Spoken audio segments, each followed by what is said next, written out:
28-ноябрда Кыргызстанга Жааматтык коопсуздук келишим уюмуна мүчө өлкөлөрдүн президенттери келет. Бул тууралуу мамлекет башчынын басма сөз кызматы кабарлады. 11-ноябрда президент Сооронбай Жээнбеков тышкы иштер министри Чыңгыз Айдарбековду кабыл алып, алдыдагы Казакстандын мамлекет башчысы Касым-Жомарт Токаевдин сапарына жана Жааматтык коопсуздук келишимин уюмунун Жааматтык коопсуздук кеңешинин сессиясына карата даярдыктар тууралуу маалыматтарды укту. Казакстан президентинин сапары 27-ноябрга белгиленген. 28-ноябрда Беларусь, Казакстан, Россия, Тажикстан мамлекет башчыларынын жана Армения премьер-министринин катышуусунда Жааматтык коопсуздук кеңешинин жыйыны өтөт. Жааматтык коопсуздук келишим уюмуна 1992-жылы түзүлгөн. Ага Кыргызстан, Казакстан, Россия, Тажикстан, Армения жана Беларусь мүчө.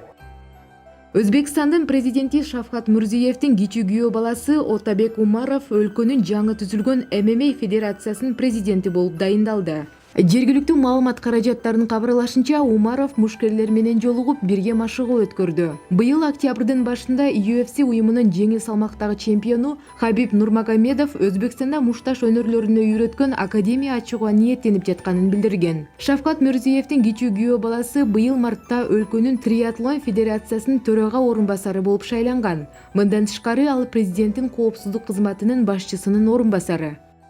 Бишкектеги Антошка тамактануу жайындагы өрт жарылуудан кийин шаардын бардык тез тамактануу жайларын текшерүү чечими кабыл алынды. Бул тууралуу Бишкек мэриясынын маалымат кызматы билдирди. Маалыматка ылайык, биринчи вице-мэр Алмаз Бакетаев 18-ноябрга чейин өрткө каршы чараларды көрүүнү күчөтүү планын иштеп чыгууну тапшырды. Мында өзгөчө мектеп, бала бакча, социалдык мекемелерде жана ошондой эле тез тамактануу жайларындагы абалга басым жасалат. Вице-мэр өрткө каршы чараларды көрүү үчүн шаардык казнадан жетиштүү каражат бөлүнөрүн, шаардын финансы башкармалыгына бул маселени дыкат кароо тапшырылганын кошумчалайт. Эскерте кетсек, 8-ноябрда Чүй проспектиси жана Эркиндик бульварында жайгашкан тез тамактануучу жайда жарылуу болгон. Анда 13 адам ар кандай жаракат алып, кафенин бир кызматкери каза болду.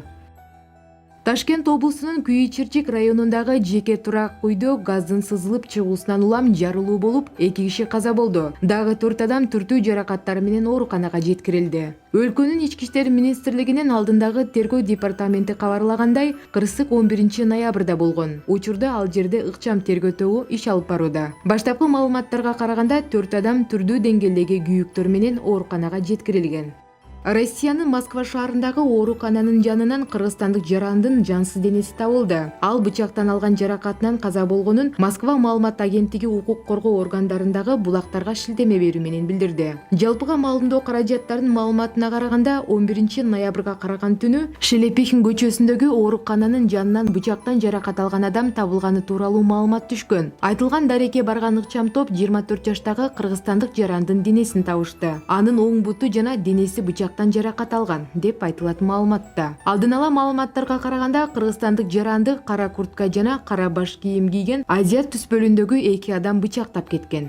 Футбол боюнча Япониянын курамасы Кыргызстанга 11-ноябрга караган түнү учуп келген. Япониянын футболчулары Дордой спорт комплексинде алгачкы машыгуусун өткөрдү. Эскерте кетсек, Кыргызстан-Япония оюну 14-ноябрда Дөлөн Өмүрзаков атындагы стадионунда болот. Беттеш 17:15 башталат. Оюнга кирүү үчүн билеттерди Фрунзе гипермаркетинен жана стадиондун кассасынан сатып алса болот. Дагы башка кызыктуу жаңылыктарды биздин сайттан окусаңыздар болот.